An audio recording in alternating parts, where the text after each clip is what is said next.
Mia, la petite voiture électrique qui grimpe en partant de zéro, comme zéro émission. Je suis avec vous, Laurent Buffetot, bonjour. Bonjour. Vous êtes directeur général de Mia Électrique. L'usine est à Cerizay, dans les Deux-Sèvres, Cocorico, Aix-Lièze. Votre première voiture électrique est sortie du néant le 18 décembre dernier, 2010, 6 mois après la reprise de Liège, véhicule électrique alors moribond. On connaît l'histoire.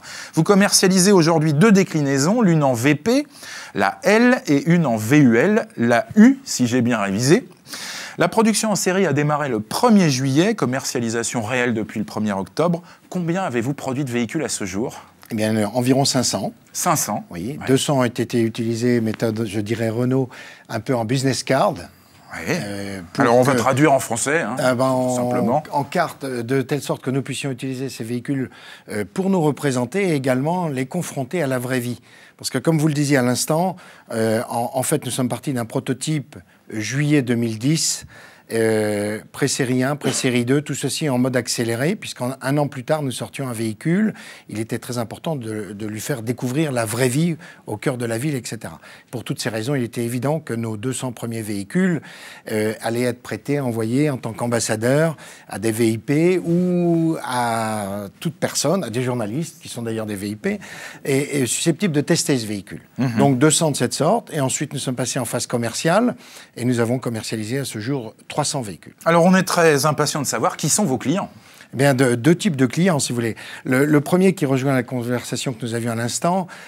Donc avec Thierry Coscas de Renault. Absolument, un petit peu d'institutionnel, avec des villes comme La Rochelle et Nice, où là, en utilisant des intermédiaires... La Rochelle qui n'a pas été vaccinée de son expérience d'il y a 10 ans. Mais je crois qu'ils ont l'air assez satisfaits. Nous passons pas mal de temps avec les autorités de La Rochelle, et ils poursuivent cette expérience. Ils sont absolument impatients de renouveler leur parc. Ouais.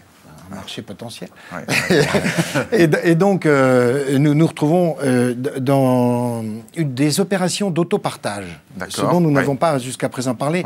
Et pour nous, c'est très important. Je dirais que nous, PME, producteurs de véhicules, nous avons besoin d'un intermédiaire entre des institutionnels, des grands périmètres pour déployer ce véhicule, et puis ce concept d'autopartage nous va bien. Parce qu'il touche le particulier in fine.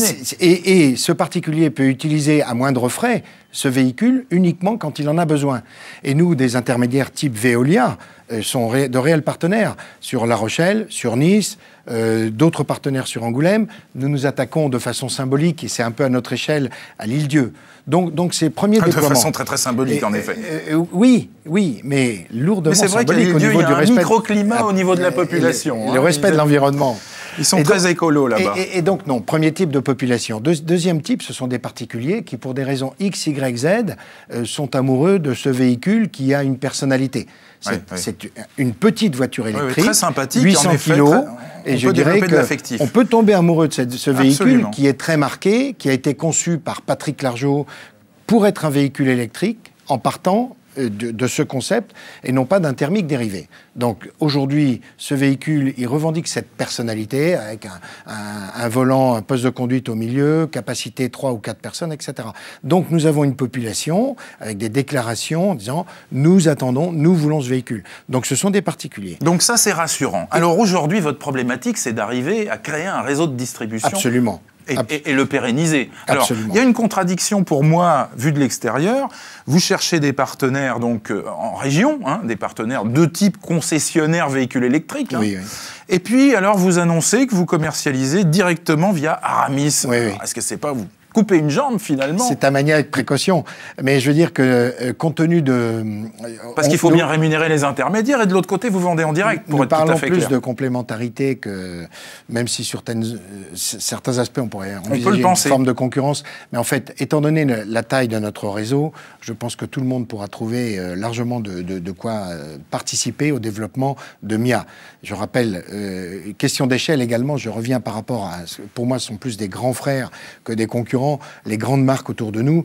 Lorsque ces grandes marques parlent de produire de 40 000 véhicules, un type de véhicule électrique. Donc, en 2012, c'est le cas de Renault, effectivement. Voilà, mais pour un type de véhicule, si j'ai bien compris. Donc il faudrait faire le total. Nous, notre ambition en 2012, c'est un premier palier, est à 5 000 véhicules. Est à 5 000 véhicules. Et ce challenge que nous voulons relever. Pour relever ceci, nous avons bien besoin d'un réseau de distribution. Mais oui. Et nous ne parlons que de la France. Physique. D'un réseau de distribution physique fondé autour de l'expertise électrique et non pas de l'expertise thermique. Et pour cause. Donc vous n'allez pas recruter parmi les distributeurs qui nous regardent aujourd'hui? Nous recrutons principalement parmi les experts électriques pour nous faire des points d'appui de connaissances techniques électriques couvrant le territoire français. Quand vous dites les experts électriques, on ne comprend pas bien. De qui s'agit-il en particulier? Par exemple... les boutiques Orange?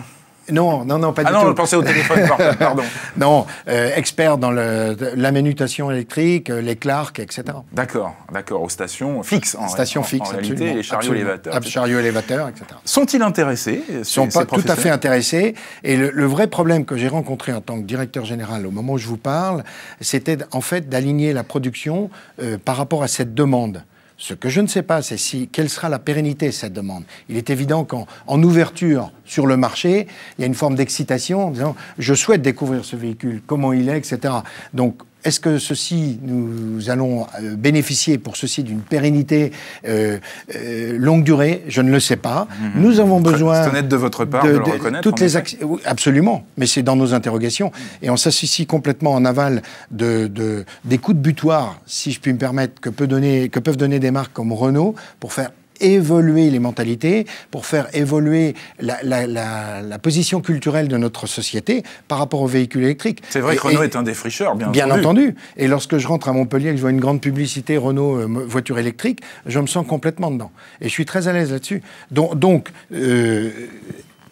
enthousiasme de départ qui est évident. Nous sommes à un rythme de 24 véhicules jour. Aujourd'hui. Alors ça, c'est la production. Voilà. Et mon petit doigt me dit que vous freinez même pour éviter de produire du stock. Absolument. Nous voulons rigoureusement adapter la production pour des raisons évidentes à nos commandes. On va éviter de commettre les erreurs des grands constructeurs. Je ne pense pas que les grands constructeurs fassent des erreurs. Enfin, c'est moi qui l'ai dit. Jamais. Attention.